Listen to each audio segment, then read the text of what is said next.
জি, প্রথমত যে আমাদের ৬ দফা দাবির কথা বলা হয়েছে, এই ৬ দফা দাবি আমাদের দাবি নয়, এটা অধিকার।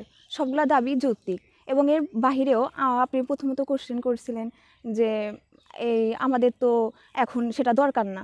তো দরকারের বাহিরেও একটা আমাদের প্রয়োজনীয় একটা দাবি আমরা সেটা উল্লেখ করতে পারিনি। সেটা হচ্ছে আমাদের সকল আইসটিতেই নিজস্ব মানে ডিপার্টমেন্টের শিক্ষক সংকট।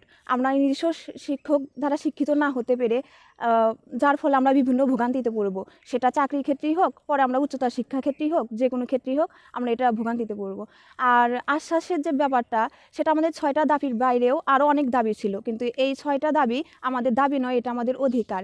আর এই অধিকারগুলা কখনো দাবির মধ্যে পড়ে না। এটা আমাদের অধিকারগুলো আমাদেরকে অধিকার দিয়ে আমাদেরকে ওই বঞ্চনা থেকে মুক্তি দিক। দীর্ঘ ৪০ বছরের যে বঞ্চনা শিকার আমরা টেকনোলজিস্ট, ফার্মাসিস্টরা, তো সেই বঞ্চনা থেকে আমরা যেন মুক্তি পাই।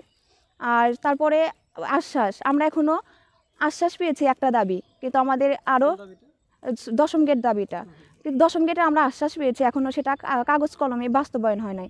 তারপরেও আরও ৫টা দাবি আছে। এই ১০ম গেটটা আমরা আশ্বাস দিলে তো হবে না, আমরা এটাকে বাস্তবায়ন চাই, বাস্তবায়ন হিসেবে প্রজ্ঞাপন চাই আর কি।